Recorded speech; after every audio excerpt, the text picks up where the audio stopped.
Bueno, ¿cómo están? Hola, profe. ¿Todo Bien, bien? profe. Bien.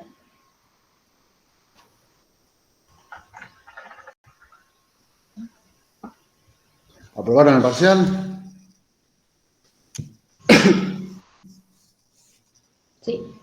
Sí, ¿Quedamos tan poquitos?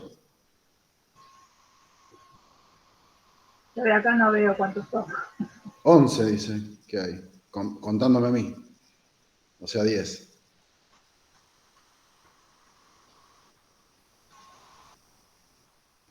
Bueno. Bueno, le pido las camaritas como siempre. Y seguimos.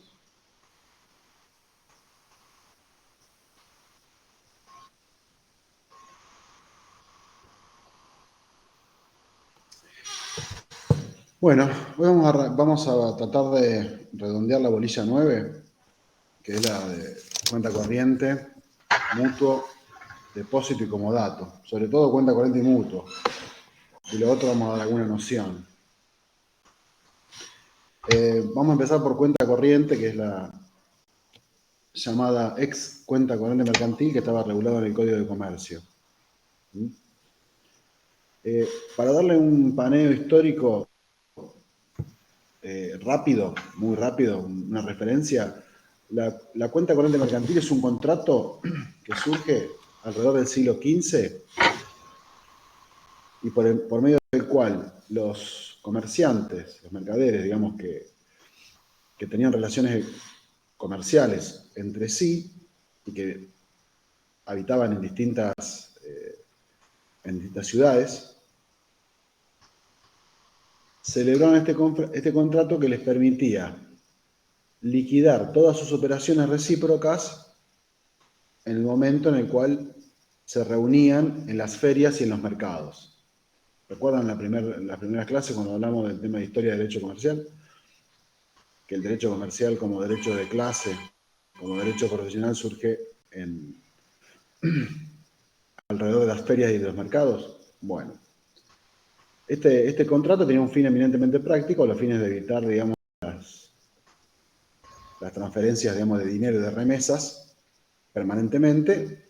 Entonces elegían un solo momento del año o del semestre, que era cuando se reunían en las ferias y en los mercados,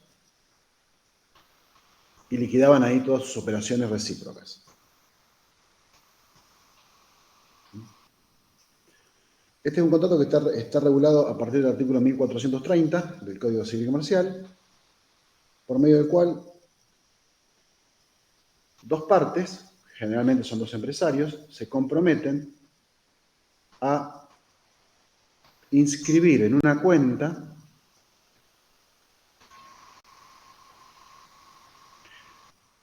las remesas recíprocas que se efectúen, entendiendo remesa como el crédito emergente de una operación, ¿no? Y se obligan a no exigirlas ni disponer de ellas hasta el final de un periodo. Y al final de ese periodo se compensan las columnas del debe y del haber, obviamente, ¿no? Y eso va a resultar en un saldo acreedor para una parte y deudor para la otra. Obviamente que la parte deudora deberá pagar la diferencia, luego de la compensación, a la parte acreedora.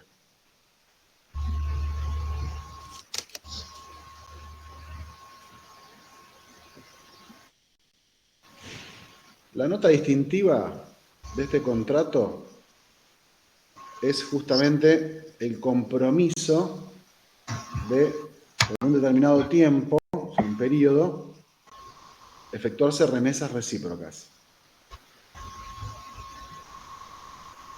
Y esas remesas son indisponibles e inexigibles. Es decir, los créditos que surgen de esas remesas son indisponibles e inexigibles. ¿Esto qué significa? Que una vez que ingresa el crédito, la remesa, y por ende el crédito que surge de ella, la cuenta corriente, no puede ser exigido antes de tiempo, ni tampoco puede ser,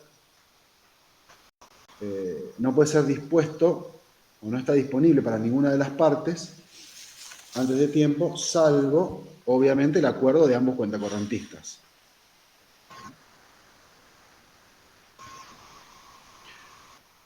Hay que tener en cuenta que estamos en presencia de un contrato normativo, que es una cosa que, respecto de lo cual la doctrina ya lo tenía resuelto, porque regula relaciones jurídicas futuras entre las partes.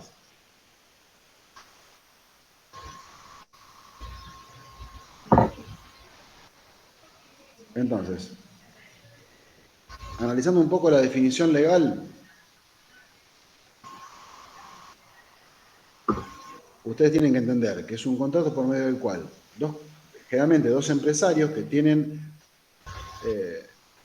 relaciones comerciales recíprocas, es decir, no se da esto normalmente cuando una sola de las partes le vende a la otra, sino que tiene que haber débitos y créditos recíprocas entre ambas. Entonces, con un fin eminentemente práctico,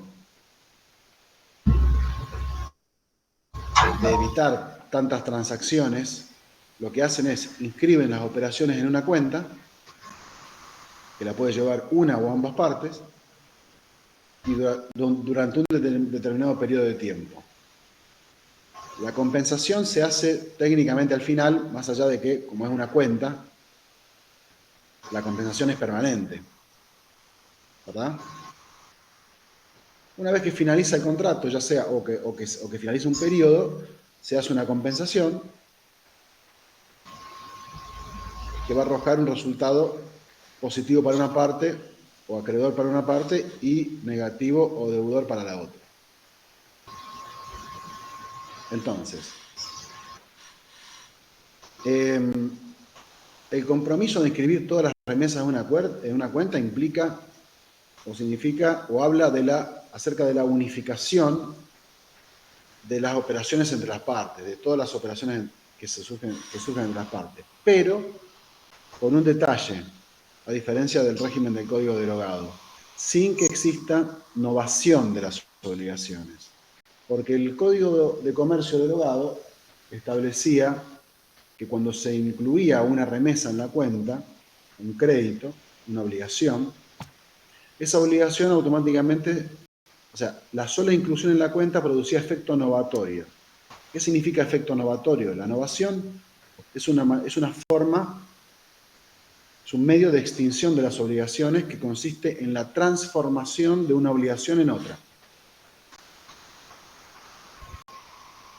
Entonces, si bien la doctrina, en general, la doctrina comercialista, no veía con buenos ojos esta disposición legal, estaba en el código y no había duda de que había que estarse a lo que decía la ley.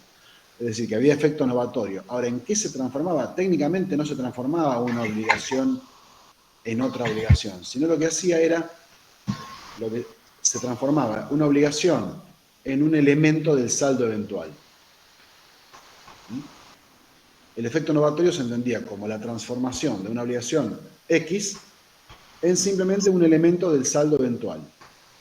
¿Por qué? Porque la compensación se daba a posteriori, una vez finalizado el periodo o terminado el contrato. Ahora no tiene efecto novatorio por ley y el compromiso de unificación de las obligaciones, digamos, que se introducen en la cuenta no tiene efecto novatorio.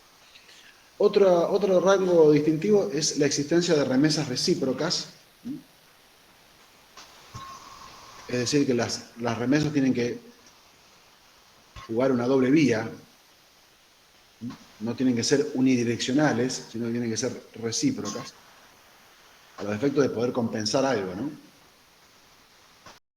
La otra nota es justamente lo que hablamos, la indisponibilidad de los créditos, es decir, que una vez que se introduce en la cuenta no se puede retirar, salvo el acuerdo del otro cuentacorrentista.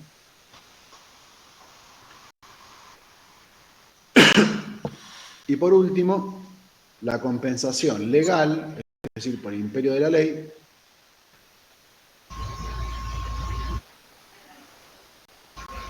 de los créditos y las deudas al tiempo de la determinación del saldo. Es decir, se compensan los créditos y los débitos al momento de la determinación del saldo.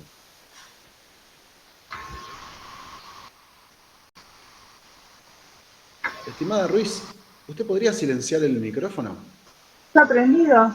No lo vi. Sí. Ah, bueno, gracias. Porque había como un ruidito de fondo. Bueno, entonces, es un contrato de tipo bilateral y oneroso, claramente. Es un contrato que tiene carácter conmutativo, no está sujeto a ninguna forma para su validez, es nominado, es de ejecución continuada, es normativo, como dijimos antes, y es un contrato de tipo estrictamente personal, o sea, o intuitu persona. ¿Por qué? Porque importa una concesión recíproca de crédito. Básicamente, y en términos generales, es un contrato de crédito.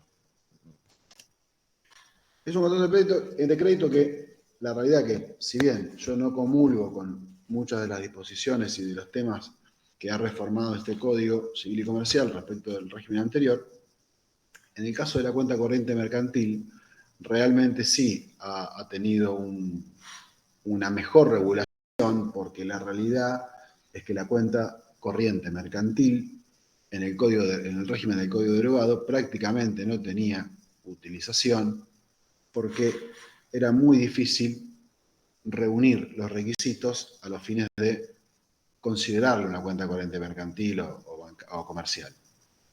El programa les pide diferencia con la cuenta simple de gestión, y a colación de eso viene justamente el tema. Porque a ver, me adelanto un poco, ¿cuál es la ventaja que tiene la cuenta corriente mercantil?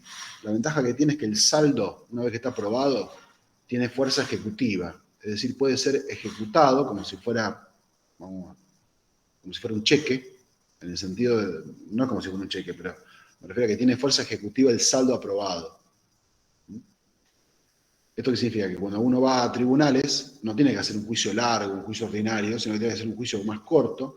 ¿Por qué? Porque en el juicio ejecutivo, cuando un título trae aparejada ejecución, como el caso del saldo aprobado de la cuenta corriente mercantil, como el caso de un cheque, como el caso de un pagaré, como el caso de una prenda, hay una especie, digamos, de derecho preconcebido o una presunción de legitimidad del crédito, de modo tal que las defensas que puede oponer el demandado son mucho menores, son mucho más acotadas, son excepciones, a diferencia de un juicio ordinario donde el demandado lo que hace es, se defiende con todo tipo de argumentos, con una amplia gama de defensas, con una amplia posibilidad de probar, cosa que en el juicio ejecutivo, como hay un derecho predeclarado o una presunción de legitimidad, solamente hay excepciones y hay un régimen probatorio y defensivo más acotado.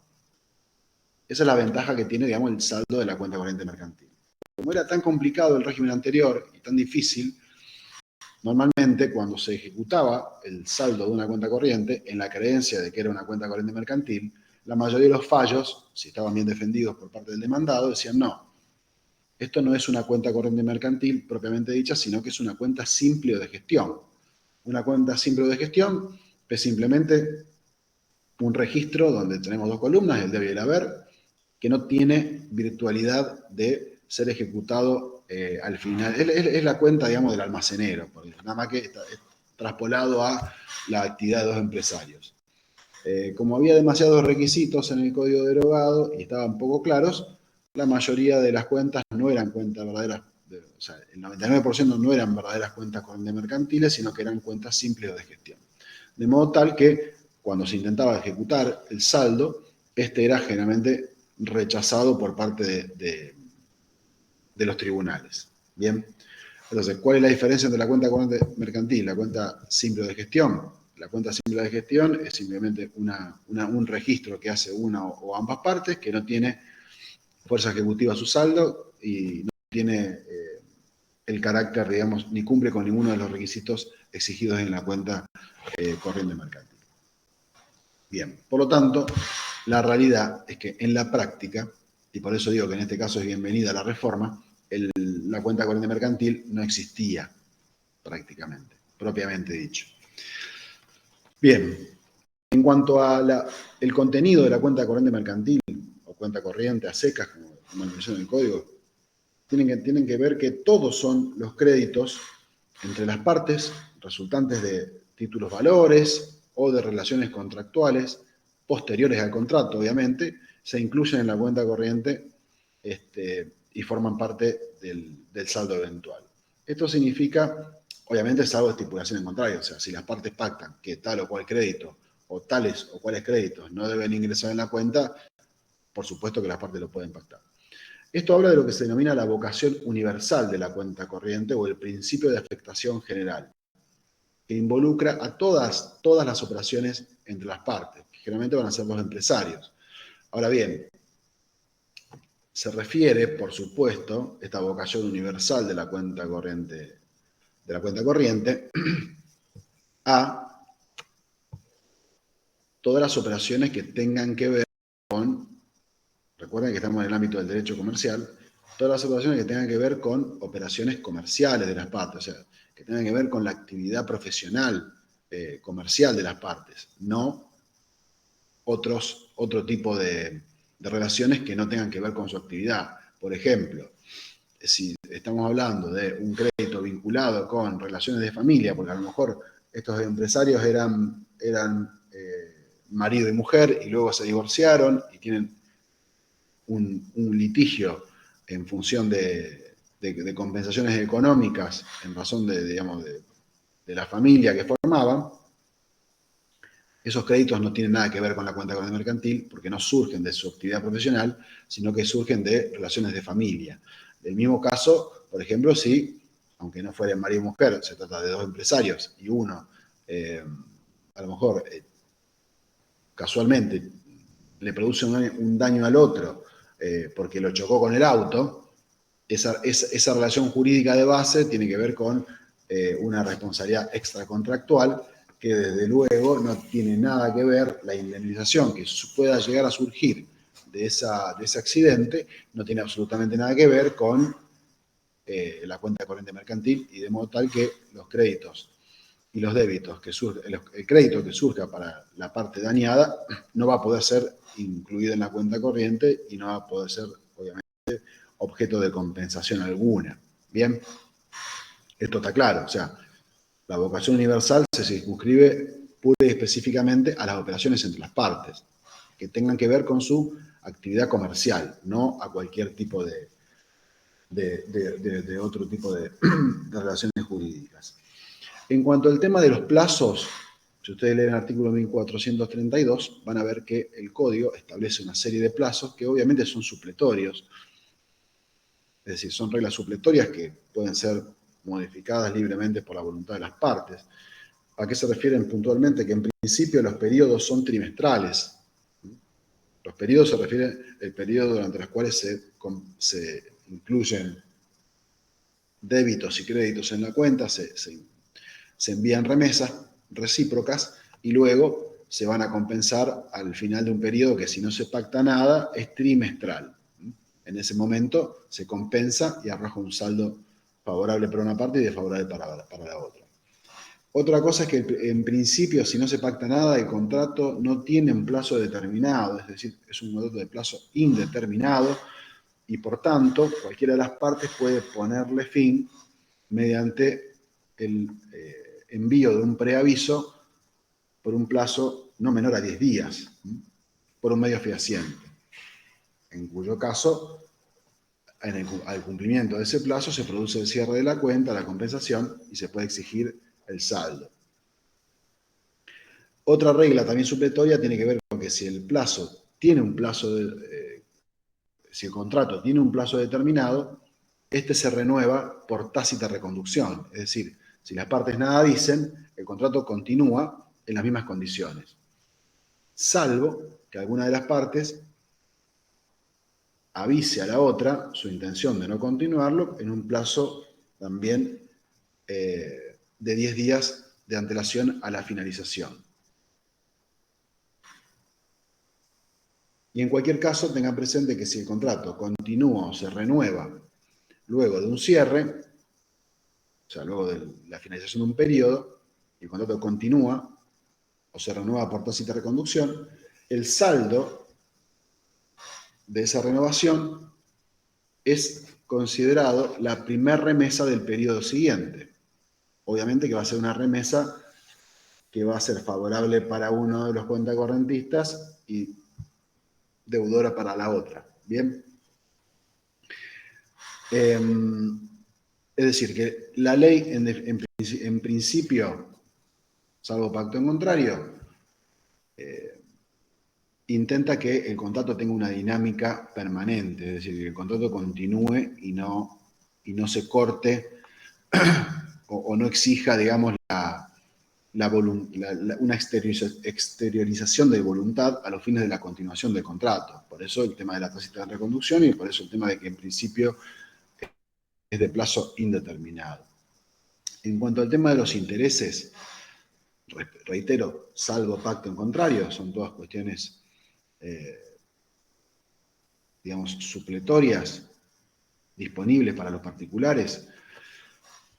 Puede existir hasta una triple capitalización de intereses, porque devengan intereses las remesas, o sea, las remesas de cada una de las partes insertas en la cuenta genera intereses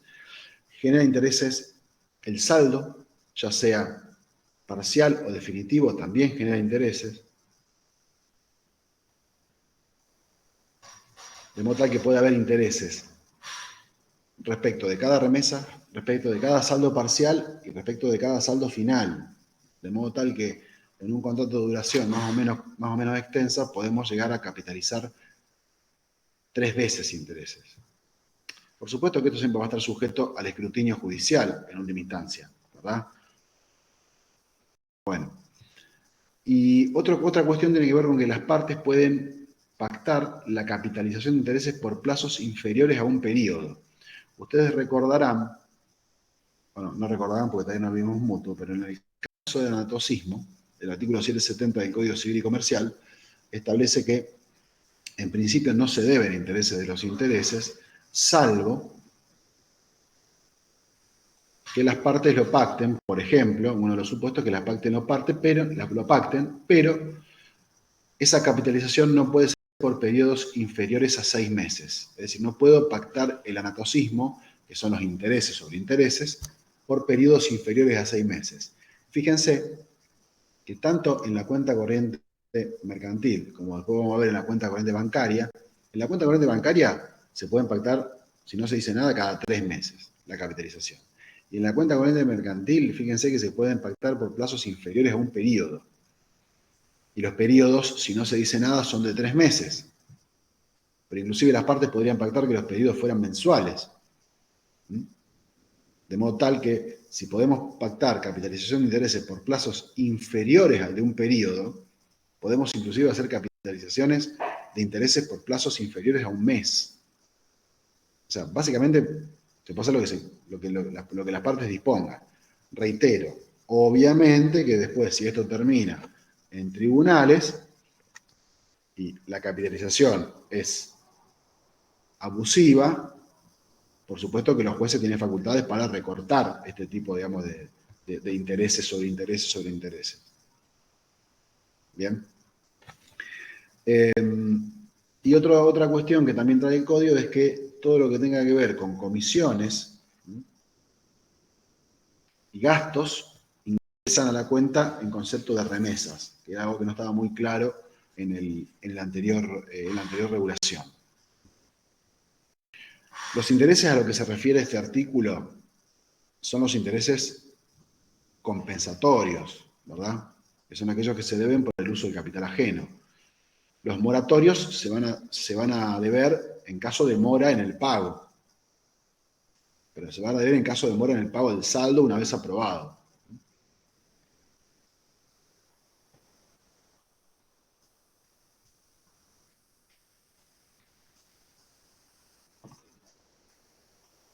Avísenme si voy muy rápido porque como quiero meter muchas cosas hoy.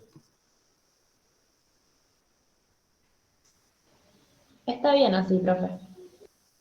Bueno, mejor.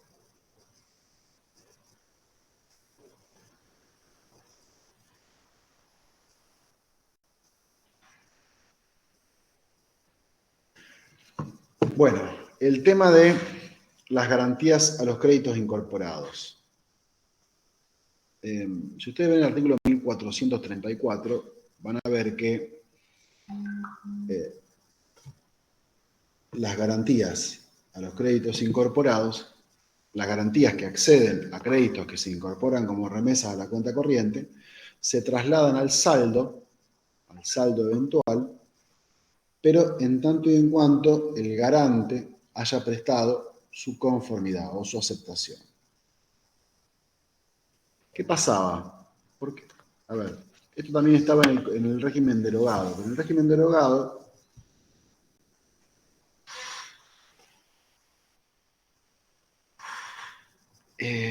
también se preveía esto. ¿Por qué? Porque como en el régimen derogado, como yo les mencionaba anteriormente, la inclusión de un crédito en la cuenta corriente implicaba la novación del mismo, a lo mejor el garante había garantizado un crédito cuyo cobro no podía ser reclamado por la vía de juicio ejecutivo.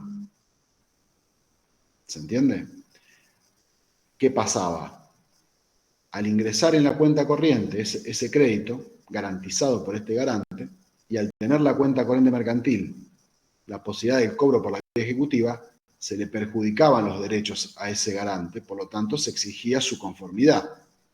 ¿Se entiende? A ver, yo soy garante de un crédito de un mutuo ordinario, sin pagaré, sin nada. ¿Bien? En el régimen anterior, al incluirse, supongamos que incluíamos ese mutuo en la cuenta corriente. ¿Qué pasa? Ese mutuo, en el caso de incumplimiento, había que hacer un juicio ordinario, normal, y el garante iba a responder, iba a ser citado como tercero en ese juicio ordinario, donde iba a tener amplia defensa. ¿Qué pasa? Al ingresar ese mutuo en la cuenta corriente mercantil, en el régimen anterior, como tenía efecto novatorio y se transformaba en un elemento más del saldo eventual, se perjudicaba la situación eventualmente del garante. ¿Por qué? Porque ese saldo se le iba a poder ejecutar a través de, valga la redundancia, de juicio ejecutivo. Entonces, él pasaba de tener una posición donde él podía defenderse plenamente a tener una defensa en un juicio más acotado. ¿Bien? Entonces, por eso se requería su conformidad. Ahora directamente el código lo prevé expresamente, la conformidad del garante, y obviamente que el sentido es el mismo, tiende a evitar perjudicar la situación procesal eventual del garante, sea fiador o sea un garante que garantice el crédito con alguna garantía real. Obviamente que esta conformidad puede ser dada inclusive con posterioridad a la inclusión del crédito en la cuenta, ¿verdad? Bien, otro tema interesante es el tema de la llamada condición salvo encaje o salvo ingreso en caja.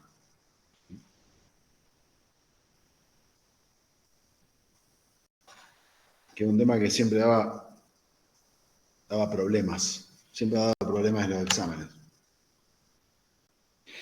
La condición salvo encaje, se lo explico así sencillamente, después si quieren leemos lo que dice el código. La condición salvo encaje o salvo ingreso en caja se le aplica a cualquier crédito no vencido de un tercero. Por ejemplo, un caso típico, un cheque de pago diferido. No necesariamente tiene que ser ahora un título valor. Con el régimen anterior sí tenía que ser generalmente un título valor. Por ejemplo, un cheque de un tercero de pago diferido que aún no está vencido. ¿Por qué entra con la condición salvo encaje? Supongamos que es pagadero a 60 días. ¿Por qué ingresa con la condición salvo encaje? Ingresa con la condición salvo encaje porque si el crédito, o sea, ingresa hoy en la cuenta y se anota a favor de aquel que lo envía, aquel que lo ingresa en la cuenta, de cuenta correntista que lo ingresa en la cuenta. Ahora bien, Si a los 60 días, al momento de que el cheque se hace exigible, el cheque no se cobra, tenemos un problema. Recuerden que uno de los efectos de la cuenta corriente es la irrevocabilidad y la indisponibilidad y la inexigibilidad. O sea, no podemos sacarlo. O sea, si lo anotamos, lo anotamos. Pero como es un crédito no vencido, ingresa con esta condición, que es una excepción a la irrevocabilidad de las remesas. Entonces, si al vencimiento ese crédito no se cobra, se hace un contrasiento y se lo retira de la cuenta. ¿Se entiende? O sea, entra condicionado a su efectivo cobro al momento del vencimiento.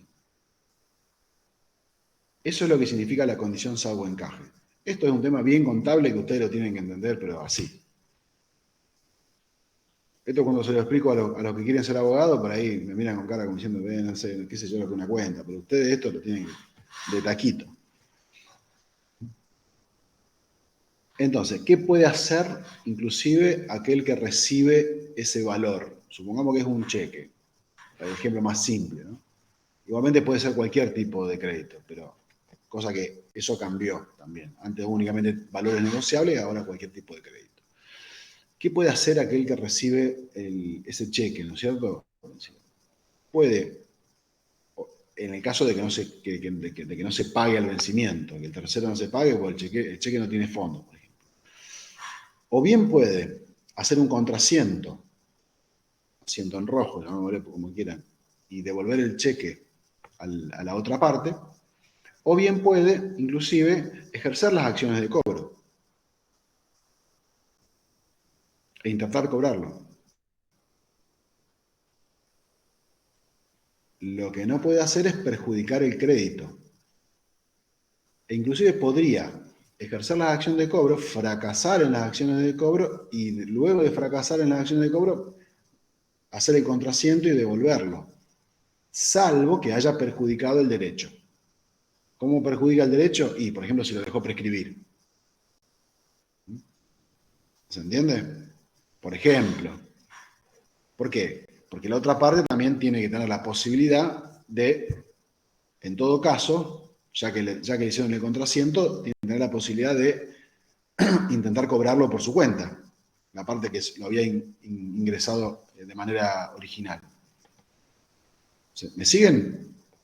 ¿O se perdieron un poco? Sí. No, se entiende, se entiende. ¿Se entiende? Bien.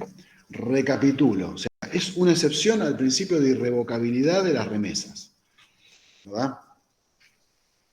Que usualmente estaba pensado para los títulos valores, pero ahora en realidad se puede aplicar a cualquier crédito. Entonces, las opciones que tiene el cuentacorrentista que lo recibe en caso de incumplimiento son dos. O ejerce las acciones de cobro, y si la cobra, fantástico, o directamente hace un contrasiento y se lo devuelve. Pero aún ejerciendo las acciones de cobro, si fracasa, puede devolvérselo, siempre y cuando no haya perjudicado el crédito. ¿Estamos? Simple. El tema del embargo. El embargo de la cuenta corriente, otro tema que estaba muy mal tratado en el código anterior. A ver, ¿me aguardan un minutito? Y ya vengo.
Disculpen.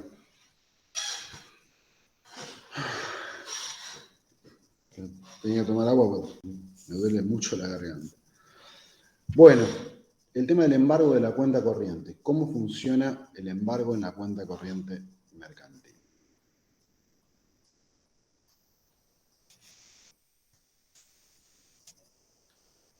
El embargo funciona de la siguiente manera. Lo que se puede embargar, obviamente, no son embargables las remesas, es decir, los créditos que emergen de la cuenta corriente, es decir, los que fueron incluidos en la cuenta corriente. Lo que es embargable es el saldo eventual de la cuenta corriente. Es decir, el acreedor de uno de los cuentacorrentistas puede embargar el saldo eventual de la cuenta, en tanto y en cuanto, obviamente, después al final resulte favorable a su deudor. ¿Y cómo debe hacerlo? Para hacerlo debe notificarle el embargo al otro cuentacorrentista.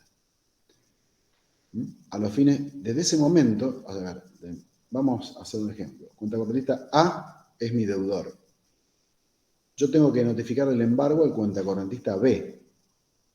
Desde ese momento, el cuentacorrentista B no puede aplicar ninguna remesa que lo beneficie a él y lo perjudique a A, porque si lo perjudica a A, perjudica el crédito del embargante, que soy yo. ¿Se entiende? Por eso el código establece que desde ese momento el cuentacorrentista B, o sea, el que es notificado del embargo, queda facultado para resolver el contrato. Y esto tiene toda lógica, ¿por qué? Queda facultado para resolver el contrato por una sencilla razón. Porque ya no le conviene el contrato, ya la cuenta corriente no tiene sentido para él, porque no puede aplicar ninguna remesa que lo beneficie. ¿Se entiende lo que digo?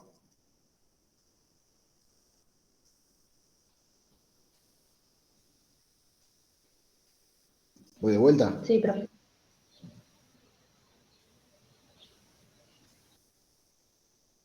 Por las dudas lo explico de vuelta. Sí, profe, si puede explicar de vuelta sería mejor. Bueno, el tema es el siguiente. Vamos con el ejemplo de A y B. A es mi deudor. Yo quiero embargar el posible saldo a favor que él tenga en la cuenta corriente. Yo no puedo embargar un crédito individual metido en la cuenta. Tengo que embargar el saldo eventual. Yo para embargar el saldo de A, tengo que notificárselo a B. Porque no puede depender de A. Porque es mi deudor. Entonces yo le notifico a B el embargo. Bien. Desde el momento que yo le notifico el embargo a B, B no puede ya ingresar en la cuenta ninguna remesa que lo beneficie a él y lo perjudique a A. Porque si lo perjudica a A, perjudica mi crédito que soy el acreedor de A. ¿Se entiende? De modo tal que por eso el código, como el contrato ya no tiene mucho sentido para B, porque no puede aplicar ninguna partida que lo beneficie, ¿verdad? Como no puede agregar ninguna partida, la ley le otorga el derecho de resolver el contrato. Básicamente el contrato con un embargo se termina, porque ya no tiene sentido para el no embargado, ¿se entiende? Porque el no embargado no puede aplicar ninguna partida que lo beneficie a él, porque si lo beneficia a él, lo va a perjudicar a A, y si lo perjudica a A, perjudica al embargante. ¿Se entiende lo que digo? Entonces, el código que dice, el código dice que hay que notificarlo a B, al otro cuentacorrentista, y que a partir de ese momento B queda facultado para resolver el contrato. A ver, en buen romance es la partida de defunción. Un embargo en la cuenta corriente es su partida de defunción. No hay mucha, no hay mucha vuelta. Bien. Los créditos que sí pueden ser retirados de la cuenta corriente, obviamente, son aquellos créditos que sean declarados nulos o ineficaces judicialmente por algún vicio de la voluntad. Y en este caso, notificado esto no tiene nada que ver con el embargo, notificado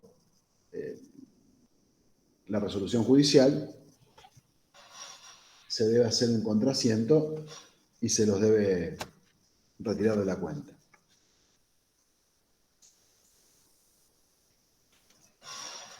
Bueno, el tema de la aprobación de los resúmenes. La aprobación del resumen de cuenta.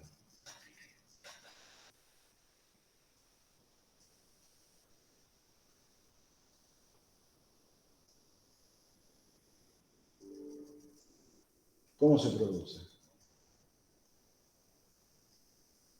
Si transcurren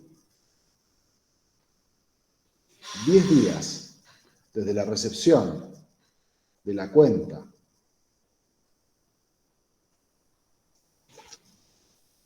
o del plazo que hayan pactado las partes o de que surja, el que surja digamos, de los usos de la plaza comercial de que se trate,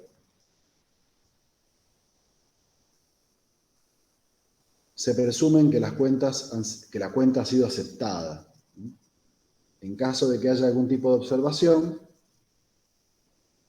por parte del receptor de la cuenta, esta observación se debe resolver por el trámite de juicio más breve que prevea la ley local, que en todos los códigos es el juicio.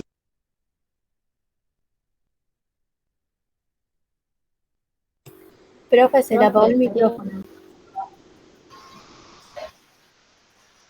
Perdón, ahí estamos. ¿Me escuchan? Sí, profe, ahora sí. ¿Dónde me quedé? ¿O dónde se quedaron? Cuando el receptor recibe el resumen. Cuando el receptor recibe el resumen, valga la redundancia, si tiene alguna observación, esa observación se va a resolver, si hay alguna divergencia entre uno y otro, esa observación él tiene que impugnarla y esa impugnación se resuelve por el trámite más breve que prevea la ley local. El trámite más breve que prevé la ley local en todos los códigos procesales es el juicio sumarísimo. Es un juicio declarativo, o sea, en contraposición con ejecutivo, no es un juicio ejecutivo, pero breve. El más breve, por lo menos, que prevé la ley.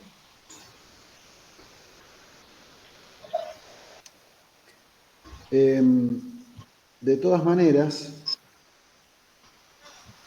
la doctrina entiende que ese plazo de 10 días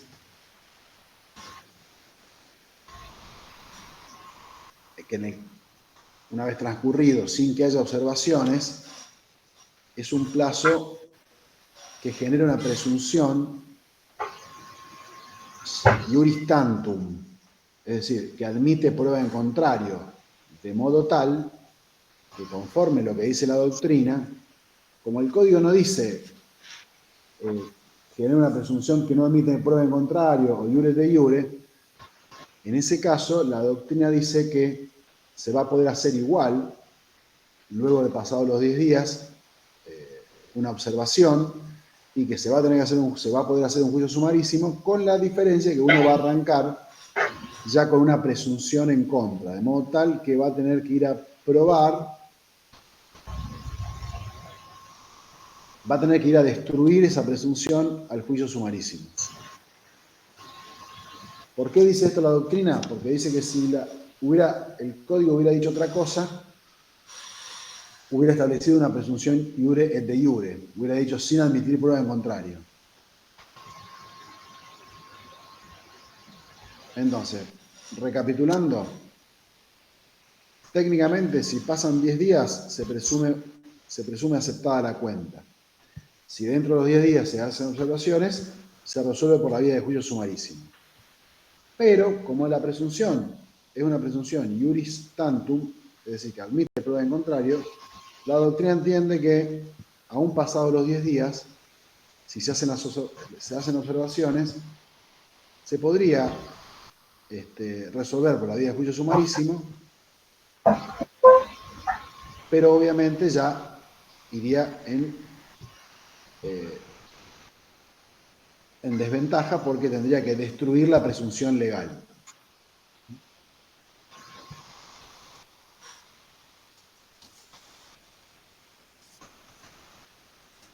Otro tema es el tema de las garantías, en el sentido de que el saldo de la cuenta corriente mercantil puede ser garantizado con hipoteca, prenda, fianza o cualquier otra garantía. Y acá se da un tema que tiene que ver con las llamadas hipotecas abiertas, ¿Por qué? Porque a ver, el tema es que acá uno desconoce cuál va a ser el saldo. Bien. Entonces, uno de los principios que tienen las garantías reales es el principio de especialidad. El principio de especialidad que dice que tiene que estar determinada o ser determinable el monto de la garantía, ¿verdad? Esto es un viejo tema que se ha discutido y que se resolvió siempre en la jurisprudencia, en la doctrina, y ahora el código lo dispone expresamente, el famoso caso de las hipotecas abiertas. Es decir, cuando se garantiza con una hipoteca todos los créditos de acá a ver, todas las deudas que pudiera contraer la parte deudora de acá a, no sé, 10 o 15 años, ¿verdad? Y esto tiene que ver con la violación del principio de especialidad, en el sentido de que uno no puede saber de antemano y se da una situación, digamos, de no cumplir con un requisito legal, que es el monto determinado o determinable de la garantía. En este supuesto, la manera, digamos, de cumplir con el principio de especialidad es estableciendo un monto máximo. Es decir, se puede garantizar, así como pasa con las hipotecas abiertas, el saldo eventual de la cuenta corriente con una hipoteca, una prenda o una fianza, pero estableciendo siempre un monto máximo por encima del cual la garantía no cubre.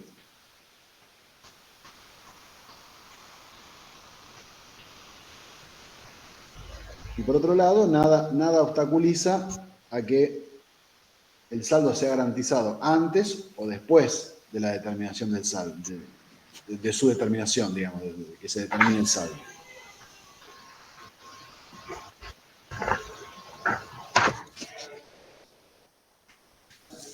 Ahora bien, otro tema tiene que ver con el cobro ejecutivo del saldo.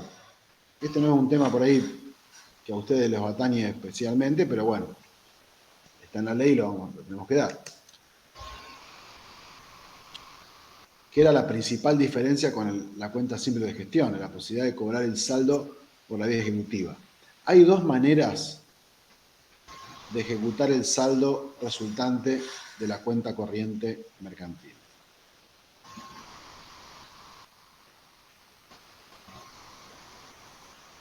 El primer caso es el caso del resumen de cuenta conformado por el deudor, es decir, firmado por el deudor con firma certificada por escribano. En ese caso directamente se lo puede ejecutar judicialmente, o sea, se lo puede demandar por la vía de juicio ejecutivo. Y el segundo caso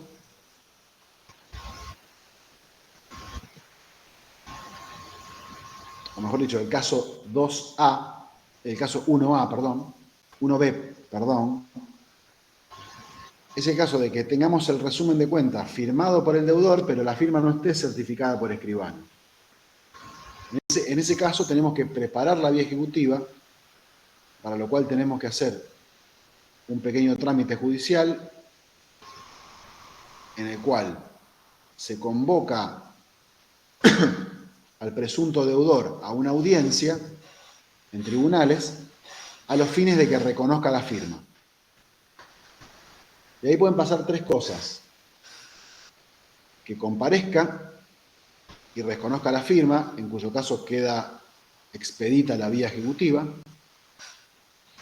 Puede pasar que comparezca y no reconozca la firma, en cuyo caso no queda expedita la vía ejecutiva. Y puede pasar que no comparezca.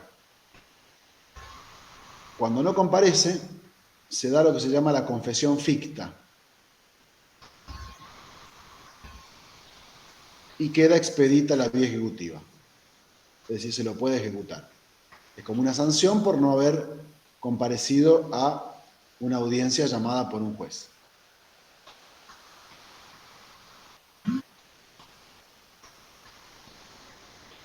Y el segundo supuesto, más complejo, que tiene que ver con la posibilidad del cobro por la vía ejecutiva, y acá entran por ahí los contadores más en juego, tiene que ver con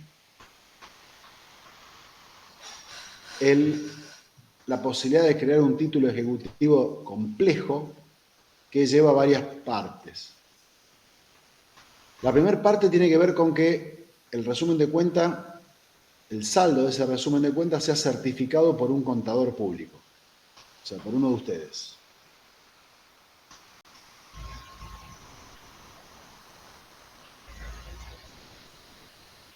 Una vez que tenemos el saldo certificado por contador público,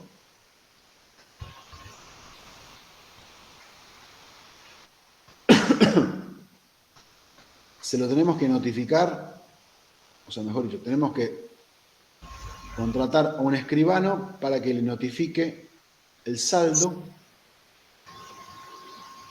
en el domicilio, digamos, del deudor, con la prevención de que tiene 10 días para formular observaciones.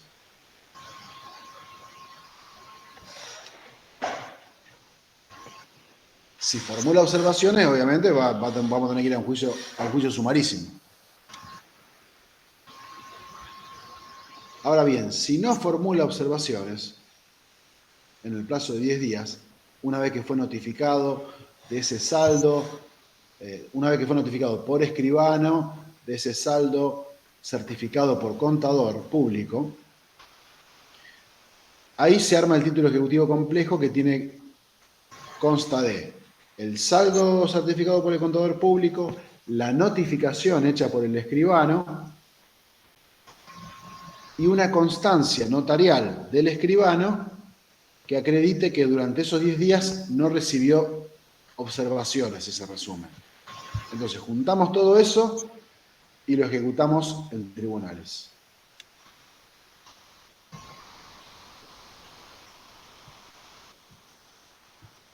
¿Va de nuevo?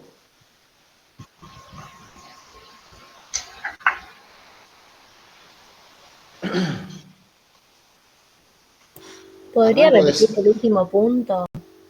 El de Sí, los saldos y eso. sí. Tenemos que tener primero el resumen de cuenta. No tiene firma de deudor. Entonces tenemos que hacer que un contador público certifique el saldo. Luego tenemos que contratar a un escribano para que le notifique ese saldo certificado por contador en el domicilio. Y que se lo notifique el domicilio con la prevención de que si dentro de 10 días no formula observaciones, se va a presumir aceptada la cuenta. Si dentro de los 10 días no formula observaciones, armamos un título ejecutivo complejo que consta de el saldo certificado por el contador público, la notificación efectuada por el escribano y una constancia del escribano que acredite que no ha recibido observaciones ese resumen en el lapso de 10 días, en el término de 10 días que le fue dado.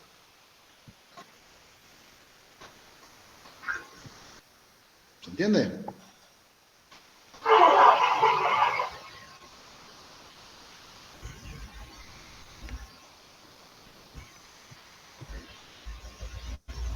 Entonces, recapitulando rápidamente, los dos primeros casos son casos en los cuales el resumen de cuenta está firmado por el deudor o por el presunto deudor. En el primer caso es el más simple, está certificado la firma por escribano, tenemos vía ejecutiva directa. En el segundo caso tenemos que hacerle reconocer judicialmente la firma, con las opciones y las variantes que les di. Y el segundo caso es el título ejecutivo complejo que requiere, no tenemos la firma del deudor en el resumen, que requiere la certificación contable, la notificación notarial y la constancia notarial de no haber recibido impugnaciones en el lapso de 10 días. Bien. Bueno. ¿Cómo se extingue el contrato? Por la quiebra, muerte o incapacidad de cualquiera de las partes, vencimiento del plazo, por rescisión. En el caso del artículo 1436, que es el caso del embargo, y también de pleno derecho cuando pasan 2 periodos completos o un año calendario, el que fuere menor, sin que las partes se efectúen remesas. En cualquiera de esos casos, el contrato queda resuelto de pleno derecho. Bien, eso por un lado. Ahora vamos al tema de mutuo.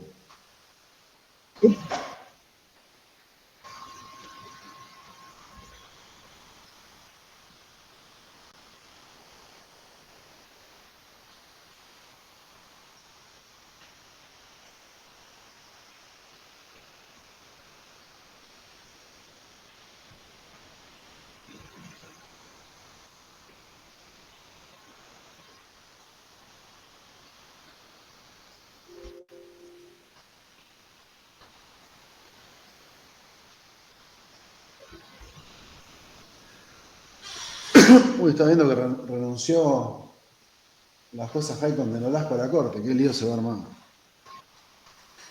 Bueno, vamos al tema de mutuo. ¿Cuándo hay contrato de mutuo?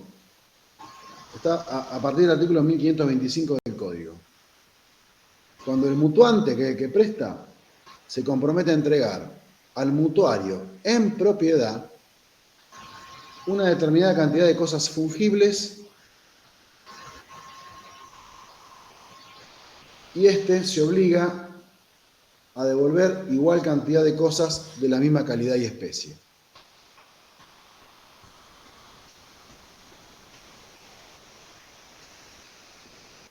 El Código Civil y Comercial define dos tipos de contratos de préstamo.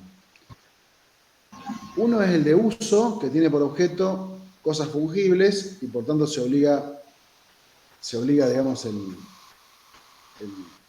mutuario a devolver la misma cantidad y calidad de cosas, muebles. Y el otro es el de uso, que tiene por objeto cosas inmuebles o cosas muebles no fungibles, y en consecuencia se obliga a devolver la misma cosa dada en préstamo, que es el contrato de comodato. Tengan presente que el Código Civil y Comercial eliminó la categoría de contratos reales, que eran aquellos contratos que se perfeccionaban con la entrega de la cosa. El contrato de mutuo era un típico contrato real. ¿Por qué? Porque se perfeccionaba con la entrega en este caso, de la cosa fungible, que normalmente es el dinero, por parte del mutuante. De modo tal que el contrato era unilateral, porque desde el momento mismo de su perfeccionamiento, que se perfeccionaba con la entrega del dinero, no restaban ninguna obligación por parte del mutuante, sino que todas las obligaciones que restaban a partir desde la génesis del contrato eran del mutuario, que era devolver, con intereses en general. Bien, entonces, ¿cuáles son los elementos esenciales tipificantes del contrato de mutuo? Perdonen. A raíz de eso, a raíz de que era un contrato real, se hacía necesario regular lo que se llama la promesa de mutuo. Ahora, como el contrato de mutuo es consensual, es decir, se perfecciona por el mero consentimiento de las partes, no es necesario regular la promesa de mutuo, que antes sí estaba regulada en el artículo 2244 del Código Civil del Hogar. ¿Cuáles son entonces los elementos esenciales tipificantes del contrato? Por empezar, que las cosas dadas en mutuo deben ser fungibles. ¿Qué significa que sean fungibles? Significa que cada individuo de una especie equivale a otro individuo de la misma especie y en consecuencia pueden ser sustituidas por otro individuo de la misma especie. La cosa más fungible que hay es el dinero, por ejemplo. Porque un billete de 1.000 pesos puede ser sustituido por otro billete de 1.000 pesos o por dos billetes de 500 sin ningún tipo de inconveniente. ¿Verdad? No hace falta devolver el mismo billete que se entregó.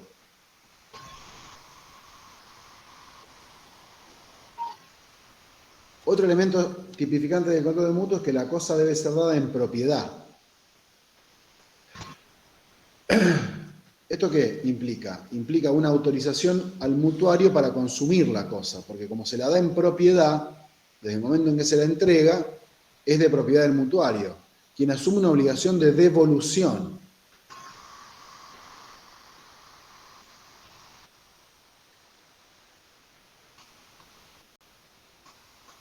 Entonces, haciendo un parangón con el derecho real de dominio, al tratarse el mutuo de un contrato consensual, el contrato en sí va a operar como si fuera el título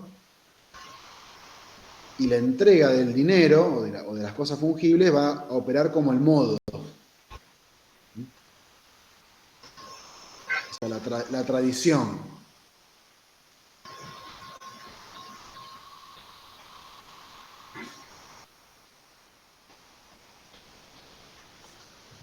Queda claro que el mutuante tiene que ser propietario de la cosa que entrega en mutuo, por lo menos al momento en que lo entrega.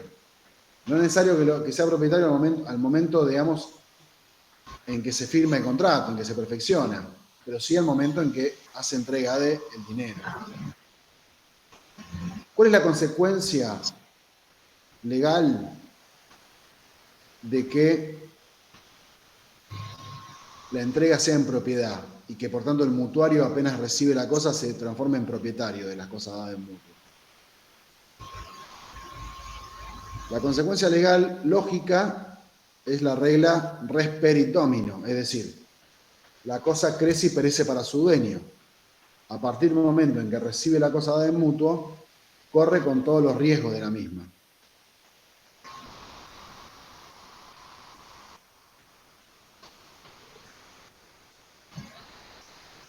¿Cuáles son los caracteres del contrato? Es un contrato bilateral, porque desde el momento en que se perfecciona, ambas partes quedan obligadas, el mutuante a entregar la cosa prometida y el mutuario a devolverla. Antes era, yo les decía, cuando el contrato era real, era un contrato unilateral, porque de momento, como se perfeccionaba con la entrega de la cosa, solamente restaban obligaciones a cargo del mutuario, o sea, solamente restaba la devolución. Bien, es un contrato gratuito u oneroso. Antes el código lo presumía gratuito, ahora se presume oneroso. Sin perjuicio de que en el caso del mutuo comercial, porque el mutuo estaba regulado aparte en el Código de Comercio, la doctrina comercialista decía que cuando el mutuo era comercial, que era cuando el objeto era comercial o cuando una de las dos partes era comerciante, cuando el mutuario era comerciante, se aplicaba un artículo del Código de Comercio, que era el 218, que establecía que los actos de los comerciantes nunca se presumen gratuitos y por tanto de esa forma le daban carácter oneroso. Pero la realidad es que en términos generales el contrato de mutuo se presumía gratuito y ahora, lógicamente, se presume oneroso. Es un contrato no formal. El Código Civil derogado lo consideraba formal para la prueba. Ahora es un contrato al cual se le van a aplicar los principios generales del artículo 1109, por lo tanto, en la generalidad de los casos va a haber que instrumentarlo al contrato. Es un contrato conmutativo, ya que no está sujeto a ningún alea. De ejecución diferida, porque el deber del mutuario de devolución queda diferido en el tiempo. Y nominado.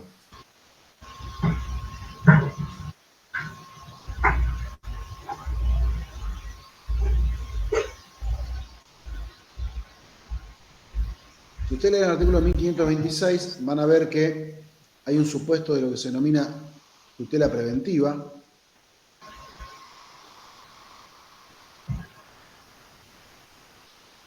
que habilita al mutuante a no entregar la cosa prometida si un cambio en la situación del mutuario hace incierta la restitución. ¿Esto qué significa? Se firma un contrato de mutuo y antes de que el mutuante entregue el dinero, por ejemplo, el mutuario se insolventa, cae en concurso, quiebra, con lo cual la restitución se ve comprometida, se hace incierta. En ese caso, por aplicación del principio de tutela preventiva que está previsto en el 1032 del Código Civil y Comercial, el mutuante puede suspender el cumplimiento de su obligación de entrega del dinero. Obviamente que si el mutuario ofrece garantías, por ejemplo un fiador o algún otro tipo de garantía, el mutuante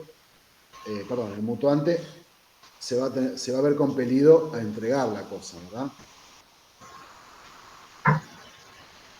Salvo este supuesto, el supuesto, digamos, que se haga incierta la restitución, en cualquier otro caso, si el mutuante no entrega la cosa prometida en el plazo pactado o a falta de plazo ante el simple requerimiento, el mutuario puede exigir el cumplimiento de la resolución del contrato.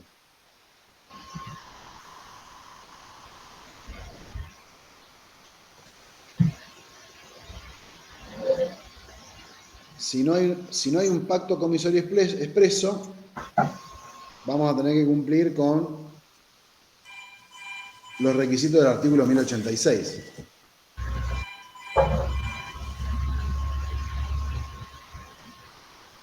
Vamos al tema de los intereses. Ya dijimos que el mutuo se presume oneroso. Según su función económica, lo podemos clasificar en compensatorios o retributivos o lucrativos, moratorios o resarcitorios o indemnizatorios y sancionatorios o represivos o punitorios.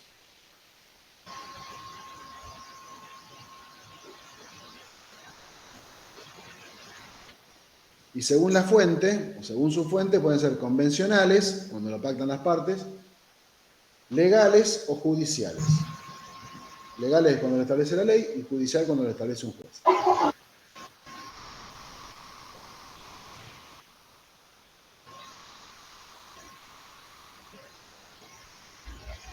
¿Cuáles serán los intereses compensatorios, que son los que se deben en el mutuo oneroso? Son los intereses que se deben pagar por el uso del capital ajeno. Es decir, queda claro que al mutuante que se ve despojado despojado, digamos, de una parte, digamos, de su capital, hay que indemnizarlo por ese sacrificio, o retribuirlo, mejor dicho, por ese sacrificio. El sacrificio que hace de no tener disponible ese dinero. Entonces, la retribución por el sacrificio que hace al entregar ese dinero y no tenerlo disponible por una determinada cantidad de tiempo son los intereses compensatorios. O sea, compensan ese sacrificio. ¿Se entiende?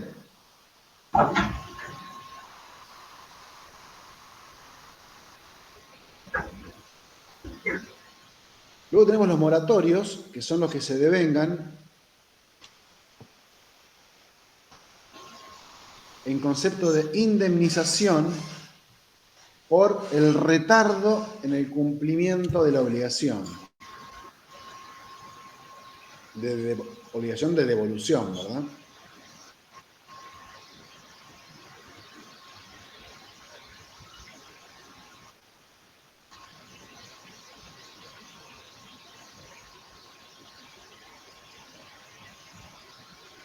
Es decir, acá lo que se está indemnizando por un daño que consiste en no devolver la suma prestada en el tiempo pactado.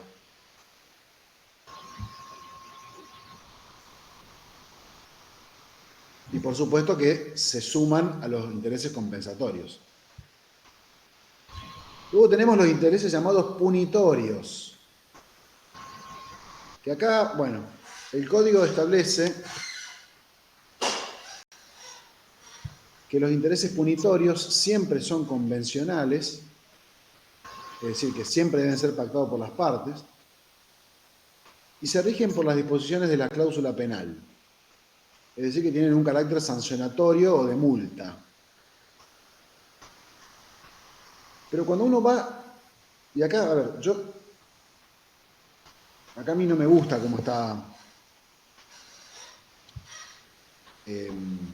cómo está discriminado esto en el código, porque técnicamente siempre la discusión fue que el interés punitorio era como una especie de interés moratorio agravado. Es decir, pero su naturaleza era la misma. Era indemnizar por el retardo en el cumplimiento de la obligación. Ahora el código dice que en realidad el interés punitorio se le aplican las disposiciones de la cláusula penal. Y si uno lee las disposiciones de la cláusula penal, cuando hay una cláusula penal, no se prueba el daño, pero se excluyen los intereses. O sea, no se pueden acumular intereses más cláusula penal. Porque es una multa. No se pueden acumular intereses moratorios más intereses punitorios porque se le aplica las disposiciones de la cláusula penal. De modo tal que es un tema que para mí no queda demasiado claro. Pero el código establece eso. Que solamente se pactan de común acuerdo y se le aplican las disposiciones de la cláusula penal. Para mí es una cláusula penal. Bien. Bueno, ¿qué cubre la tasa de interés? La tasa de interés cubre el riesgo de restitución, cubre el riesgo inflacionario, en principio, depende de la tasa que usemos, y en el caso de que se preste moneda extranjera,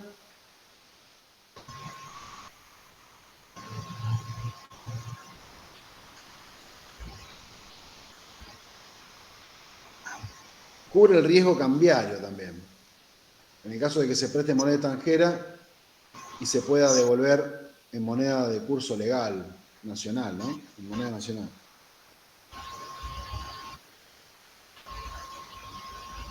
Nosotros tenemos alguna experiencia en devaluaciones.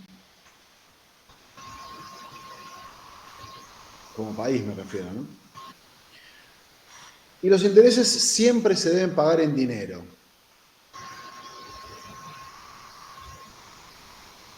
Y el código establece que cuando se deban pagar intereses sobre un capital que está compuesto por cosas fungibles que no son dinero, estas cosas se deben valuar primero.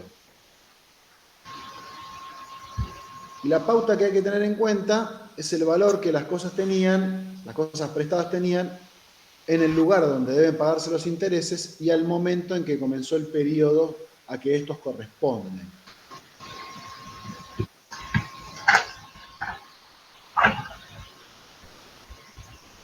En cuanto a la periodicidad con que deben pagarse intereses, si bien es una norma supletoria, los intereses se deben pagar, si no existe ninguna otra convención en contrario, por trimestre vencido o con cada cuota de amortización de capital, lo que ocurra primero.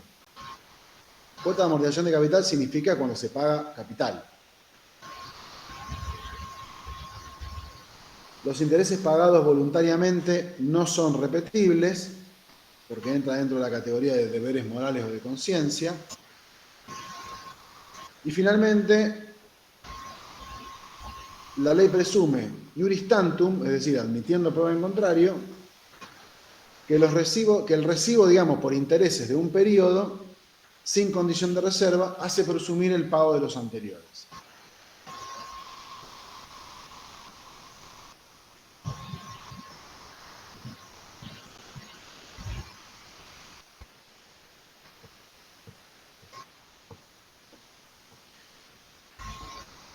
Ahora vemos el tema del anatocismo, que es el famoso interés compuesto, es decir, la capitalización de los intereses, haciéndole a su vez devengar nuevos intereses.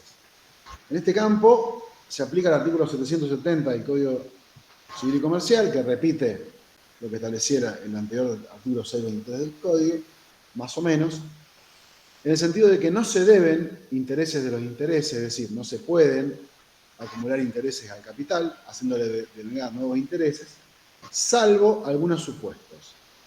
El primer supuesto es que las partes los convengan expresamente, siempre y cuando no se exceda, no sea por periodos inferiores a 6 meses. Es lo que decía antes cuando hablamos del tema de la cuenta corriente mercantil, ¿se acuerdan?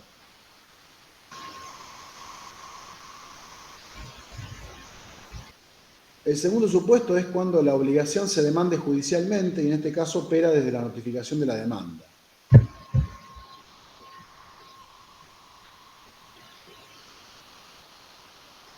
Y el tercer supuesto es el caso en el cual la obligación se liquida judicialmente, el juez le da un plazo para que la pague a esa liquidación y el deudor es moroso en hacerlo. Esto se da cuando ya tenemos un juicio terminado, en el cual practicamos una planilla de capital e intereses, el juzgado la pone de manifiesto, se aprueba y el juez lo intima al demandado, al deudor, a pagarla en un plazo determinado. Si no la paga, luego podemos al tiempo actualizar esa misma planilla, pero tomando también los intereses que ya contenía esa planilla. Si nosotros habíamos hecho, por ejemplo, capital tanto, intereses tanto, y eso no había dado un resultado, le podemos, luego, dentro de un año la actualizamos y ponemos planilla de fecha tal, tanto, que ya tiene intereses.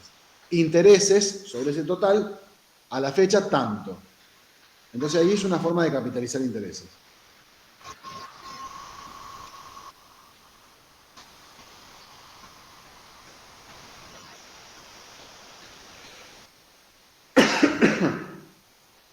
Bueno, el incumplimiento del mutuario.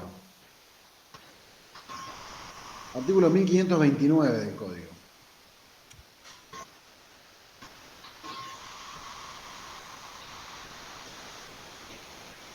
El mutuario tiene derecho a resolver el contrato, el mutuante tiene derecho a resolver el contrato y a exigir la devolución de la totalidad de lo prestado más los intereses hasta la efectiva restitución.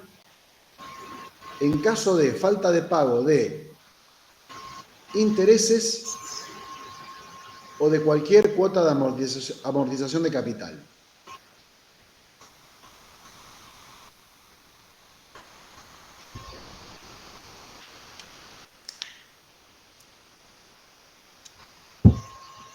Esto significa que el Código consagra lo que se denomina la cláusula de caducidad de plazos. ¿Por qué? Porque para poder habilitarlo a resolver el contrato, el incumplimiento, conforme al artículo 1086, debe ser importante. Y siempre se discutió si la falta de pago de una cuota de intereses, por ejemplo, revestía esa importancia. Ahora el Código no deja ninguna duda. Si vos no pagás una cuota de intereses o no pagás, ni hablar, una cuota de amortización de capital, el mutuante te puede dar por caídos o por caducos todos los plazos y puede reclamar todo lo adeudado con más intereses hasta la fecha de la efectiva restitución. Y después aclara que si el mutuo es gratuito, es decir, que no devenga intereses compensatorios, ante la falta de restitución sí devenga intereses moratorios.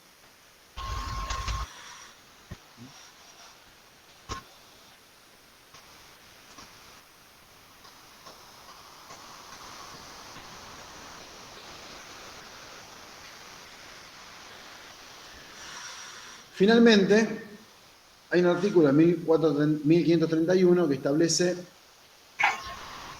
una serie de supuestos que son meramente enunciativos, no taxativos, que implican una suerte de sociedad o asociación entre el mutuante y el mutuario,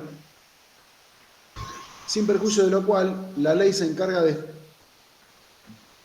determinar que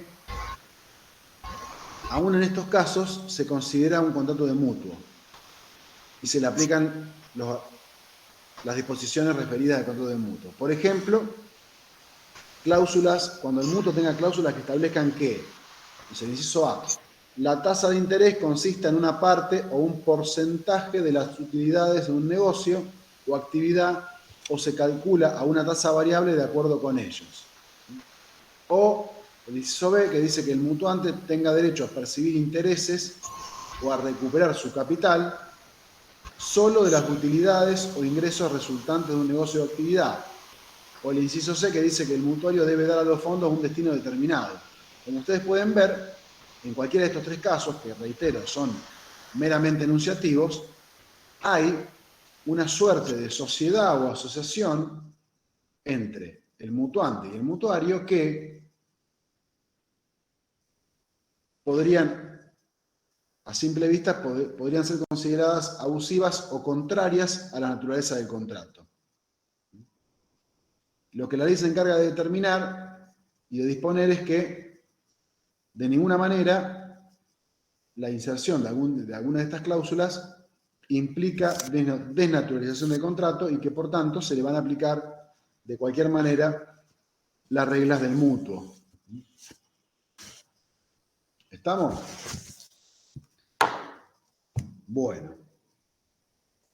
Ahora vamos a pasar revista muy rápidamente.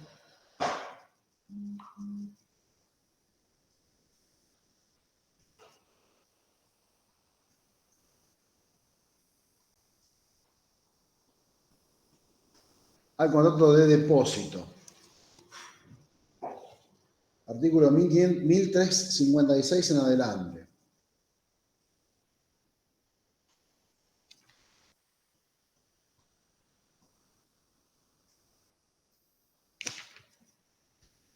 ¿Cuándo hay depósito? Cuando una parte se obliga a recibir de otra una cosa con la obligación de custodiarla y restituirla con sus frutos.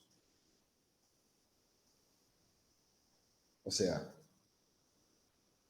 obligación de recibir, custodiar y devolver con sus frutos. El depósito es un grado que se presume oneroso.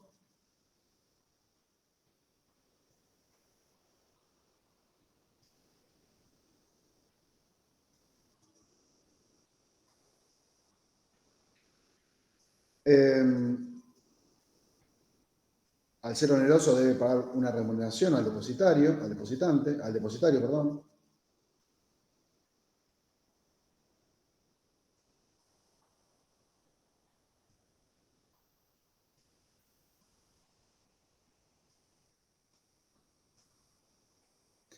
Cuando la cosa depositada se pierde sin culpa del depositario, la pérdida la tiene que soportar el depositante.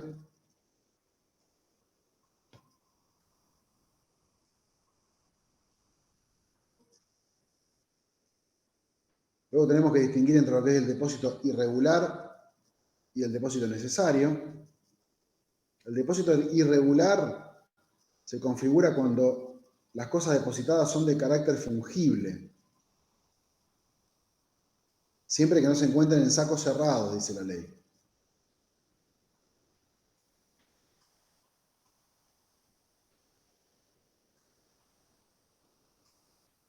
Y al ser cosas fungibles, por medio de contrato de depósito se transmite el dominio de las cosas depositadas.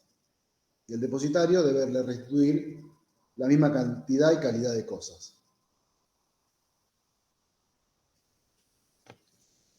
Cuando se entreguen cosas fungibles, en el caso del depósito irregular, dice la ley, y el depositario tiene facultad de servirse de ellas, es decir, de consumirlas, utilizarlas, lo que fuera, se le van a aplicar las reglas del mutuo.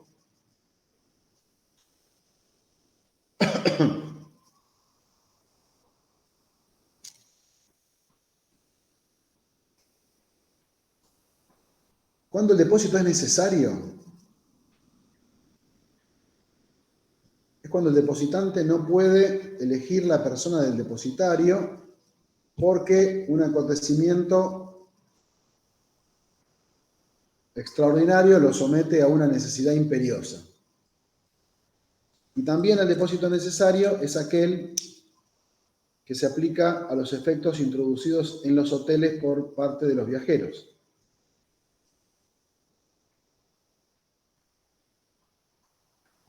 Y en este último caso no importa que el pasajero o el viajero tenga la llave de las habitaciones donde se hacen tales efectos.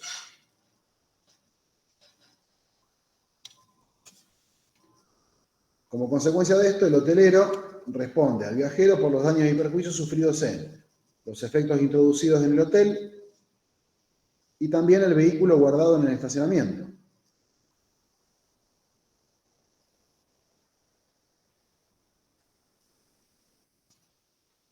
Como sucede con el contrato de transporte, cuando se ingresan al hotel cosas de valor superior a lo que ordinariamente llevan los pasajeros, se lo tiene que saber hacer al hotelero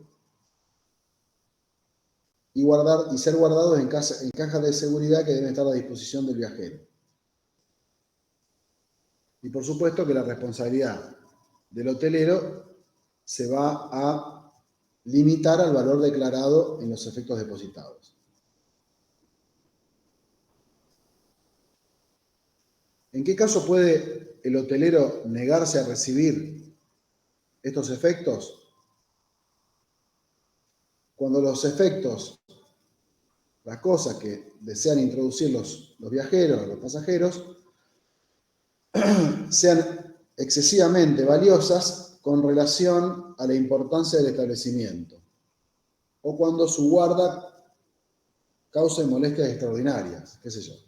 Ustedes van a un hotel en una ruta, o un hotel, digamos, precario, y llevan, qué sé yo, no sé, una valija con 5 millones de dólares, bueno, obviamente que el hotelero puede negarse a recibirlo porque compromete de manera excesiva su responsabilidad. Ahora, si ustedes se van a hospedar a un hotel 5 estrellas, desde luego que tiene que tener, por la jerarquía del hotel, tiene que tener una caja de seguridad que permita la guarda de ese tipo de contratos, de ese tipo de efectos.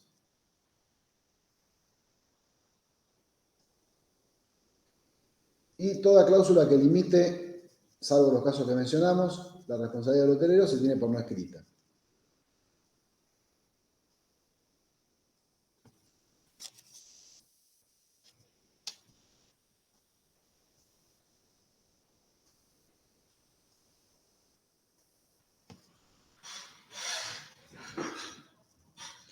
En cuanto al tema de las casas de depósito, los propietarios de la casa de depósito o empresa de depósito son responsables de todas las cosas depositadas, salvo cuando prueben que la pérdida o la disminución o la avería deriva de la naturaleza propia de los defectos o del vicio propio de las cosas, o de caso fortuito externo a su actividad. Esto como en el mismo caso que en la caja de seguridad de los bancos, ¿vieron? El caso fortuito siempre tiene que ser externo a la actividad, porque el caso fortuito podría ser el robo, pero si la función propia de la caja de seguridad o de una casa de depósito justamente es la guarda y la custodia, el robo no es un caso fortuito externo a la actividad. Ahora, si le pega un meteorito y lo rompe, o hay un terremoto y lo rompe, bueno, eso es distinto. Bien. Y por último tenemos el contrato de comodato.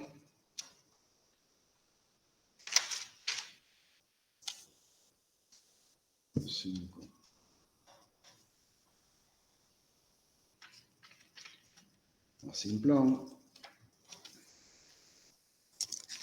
Está regulado a partir del artículo 1533. Que establece que hay comodato si una parte se obliga a entregar a otra una cosa no fungible, mueble o inmueble, como yo dije al dar el tema de mutuo, para que se sirva gratuitamente de ella y restituya la misma cosa recibida.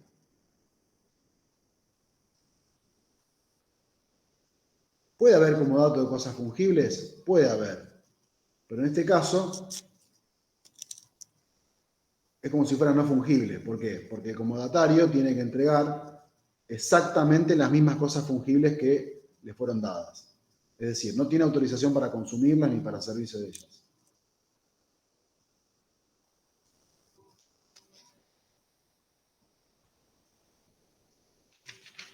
Obligaciones. El comodatario responde por la pérdida o deterioro de la cosa, inclusive causado por caso fortuito, excepto que pruebe que habrían ocurrido igualmente si la cosa hubiera estado en poder del comodante. Bueno, todas cuestiones de prueba, probarlo. Y tiene que restituir la misma cosa con sus frutos y accesorios en el tiempo y lugar convenidos. Tengan presente que el comodato tiene un plazo. Si el contrato no tiene plazo, el comodante puede exigir la restitución de la cosa en cualquier momento.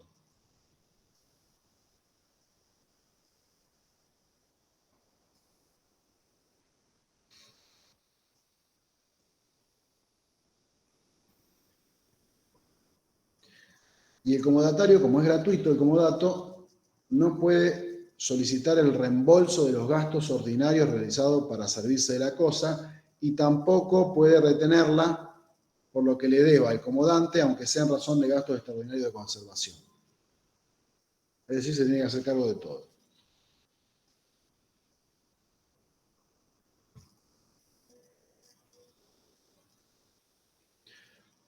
Fundamentalmente, ¿por qué responde el comodante, que es el que presta? Por los daños causados por el vicio de la cosa que oculta al comodatario. Tiene que haber un dolo acá.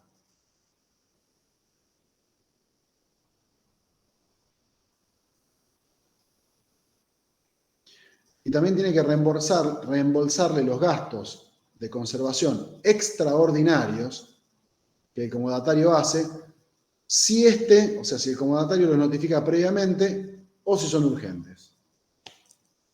En ningún otro caso.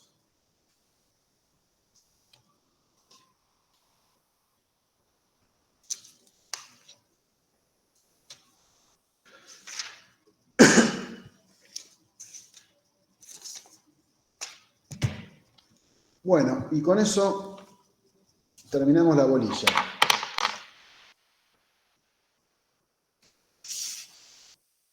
Vamos a ver la semana que viene qué damos. La verdad que somos pocos, quedamos 8 y yo. ¿Los demás no han aprobado el parcial? ¿Qué pasó? ¿Alguien sabe? Teresa está sin luz. Por eso así. Así que no puedo. Bueno, entonces nos veremos la próxima. Bueno, profe, está bien. Listo.